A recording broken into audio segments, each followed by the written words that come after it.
రాష్ట్రంలో స్థానిక సంస్థల ఎన్నికల్లో పోటీ చేయాలని వేచి చూస్తున్న ఆశావాహులకు మరో బిగ్ షాక్ తగిలేలా కనిపిస్తున్నాయి. ఇప్పటికే ఆలస్యమైన ఎంపీటీసీ జడ్పీటీసీ ఎన్నికలు ఇప్పట్లో జరిగేలా కనిపించడం లేదు. మరికొన్ని రోజుల పాటు ఈ ఎన్నికల నిర్వహణ సాధ్యమయ్యేలా లేదు. జనగణన, ఉద్యోగుల బదిలీలతో పాలనపరమైన నిర్ణయాల నేపథ్యంలో ఎన్నికలు నిర్వహించడం ఇప్పట్లో ఉండదని రాజకీయ వర్గాలు గుసగుసలాడుతున్నాయి.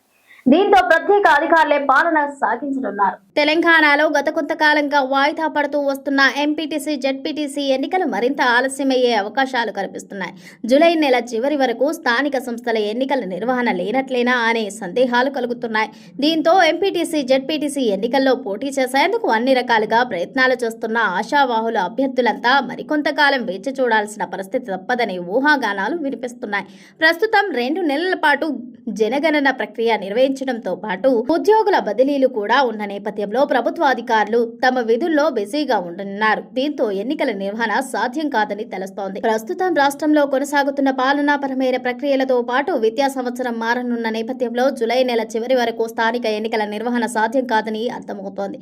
మే, జూన్ నెలల్లో రాష్ట్ర ప్రభుత్వం ప్రతిష్టాత్మకంగా తెలంగాణలో జనగణన ప్రక్రియను చేపట్టనుండగా ఈ ప్రక్రియలోనే మొత్తం అధికార యంత్రాంగం నిమగ్నం కానుంది. మే 11వ తేదీ నుంచి జూన్ 9వ తేదీ వరకు తెలంగాణలో ఇంటింటి సర్వే నిర్వహించడంతో జనగణన విధుల్లోనే అధికారులందరూ ఉండనున్నారు. మరోవైపు ఇప్పటికే మే 1వ తేదీ నుంచి 31వ తేదీ వరకు రాష్ట్రంలో ఉద్యోగుల బదిలీలపై ఉన్న నిషేధాన్ని రేవంత్ రెడ్డి ప్రభుత్వం ఎత్తివేసింది. ఉపాధ్యాయులు, ఇతర ఉద్యోగులు బదిలీల ప్రక్రియ మొత్తం మే నెల అంతా కొనసాగనుంది.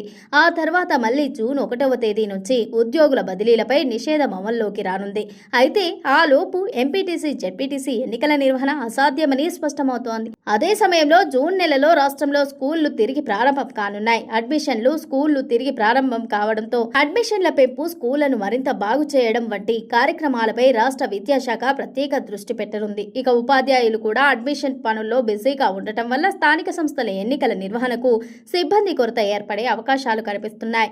మరోవైపు ఇప్పటికే ఈ ఏడాది ఫిబ్రవరి నెలలో రాష్ట్ర వ్యాప్తంగా ప్రభుత్వం మున్సిపల్ ఎన్నికలు నిర్వహించింది.